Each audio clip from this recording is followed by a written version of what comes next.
Hello everyone and welcome back to Flix Picks, your streamlined Overwatch League analysis and predictions channel. This video will be covering Stage 4, Week 2, Day 3 of the Overwatch League. Just a quick reminder that these videos are made before the week's games are played, so at the time of recording I don't know the results of the previous 2 days. Anyway, enough with the intro, let's get this payload moving. Game 1 sees the LA Valiant against the Boston Uprising. This is Flix series to Overwatch for the day. They will be facing off on Kings Row, Hanamura, Oasis, and Dorado. Looking at the maps, we can see both teams have a pretty even run on Kings Row. Hanamura is also pretty even for the Valiant, but horrible for the Uprising, who have lost 7 times. Oasis has a positive net for both teams, but a very positive history for the Uprising, winning 10-2. And Dorado sees the Valiant with a 4-2 record and the Uprising with a 2-5 record. Should we see a Game 5, the Valiant have a 7-4 record on Nepal to the Uprising's 4-6. Each team's Stage 4 stats show the Valiant averaging 4.52 kills per game and dying 5.22 times per game, giving them a team average kill-death ratio of -0.7. Boston are averaging 4.4 kills per game and 6.26 deaths per game, giving them a team average kill-death ratio this stage at -1.86. Historically, these teams' previous matches have seen Boston victorious 3 times, with the Valiant just missing out on their last 2 matches in a Game 5. In their last 9 games, the Valiant have won 5, whereas the Uprising have won 6. Externally, Boston are dealing with the departure of their head coach Krusty, and based off their performance last week, his absence was noted. They played pretty suboptimally, and that definitely shows in their KDA for the week, which is -1.86. The Valiant are putting along nicely, however, their performance last week wasn't blowing me away at all. It looks like they're making tracks with this new meta, and they have a variety of great players to work with the wide hero pool, so maybe we'll see some improvements in time. The community is favouring the Uprising 61-39, but I'm sorry guys, the Boston hype train is over. I'm backing the Valiant 65-35. I'm expecting the Valiant to win 3-1, with the Uprising maybe taking Oasis from them. We could see a Game 5, but I'm pretty confident the result will still favour the Valiant.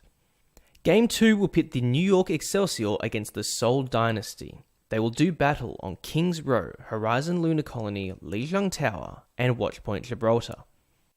Looking at their map history, we can see that New York are yet to drop Kings Row, while the Dynasty have dropped it 4 times. Horizon Lunar Colony shows New York struggling to get a positive record, whereas Seoul has won 6-3. Lijiang Tower has New York sitting even at 5-5, and the Dynasty a little bit ahead with a 5-3 record. Finally, Watchpoint Gibraltar, where the New York Excel have a +3 win rate and the Dynasty are even with a 4-4 record. If we are to see Nepal, then the XL have a 9-2 record while the Dynasty have run even 6-6.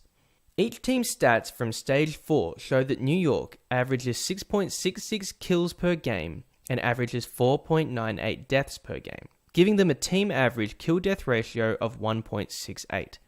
Seoul are averaging 4.66 kills per game and averaging 6 deaths per game, giving them a team average kill-death ratio this stage of -1.34.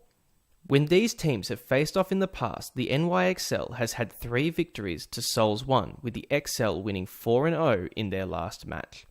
As for their last 9 games, New York boasts 9 Ws while the Dynasty only have 3. It's been no surprise to anyone that the Dynasty are struggling with their tank lineup, and their performance last week showed their disarray. Initially, I thought their role shakeup would benefit them. Alas, it has failed them quite badly.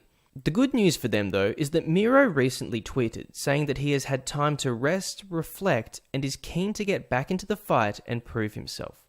If he does make a reappearance this week, it may give the Dynasty the opportunity to attempt to return to their former glory. The New York Excelsior, however, are just performing excellently as they usually do. I was curious to see how they would adapt to this new meta, and I was glad to see Sabio be still getting a chance to rock the Tracer. They're a tough team to beat, and their adaptation skills are unrivaled. The community backs the Excelsior 82-18, and I also back them 90-10. While the map pool is a bit back and forth, I think even if Seoul are at full force, I don't think they have it in them to take down New York. 3-1, New York's favour.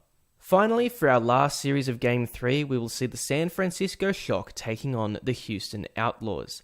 They will be meeting at Blizzard World, Horizon Lunar Colony, Oasis, and Dorado. Blizzard World shows both teams winning 4 times, but the Shock have dropped the map 3 times to Houston's once. Horizon Lunar Colony shows the Shock struggling with a 2-6 record while the Outlaws dominate 6-1. Oasis sees the Shock coming out on top 5 times to 4, while the Outlaws have lost the map twice as often, only winning 4 times to their 8 defeats. Finally, Dorado sees the Shock with a 3-4 win-loss record compared to the Outlaws, who boast 5 wins and 2 losses. If Nepal is played, we see the Shock with a 5-6 history and the Outlaws with a 6-3 history. As for the stats for Stage 4, we can see that the Shock average 6.43 kills per game and average 6.65 deaths per game, giving them a team average kill-death ratio of -0.22. Houston, on the other hand, averaging 7.5 kills per game and 4.69 deaths per game, giving them a team average KD ratio of 2.81. In the past, San Francisco has bested the Outlaws 2 times to 1, with their last series going to a Game 5. As for their last 9 games, the Shock have won 6 of their last 9, while Houston have won 5 of their last 9.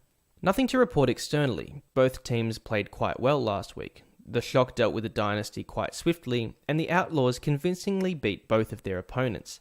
If Houston continue to play like they did last week, then they may very well take the stage title. The community is thinking that this is Houston's series, with a 59-41 call. I also think Houston will take this, but a little more convincingly, 75-25. It's clear that this patch is working really well with the Outlaws, and if Linksa pops off again, then it's going to be hard to get around.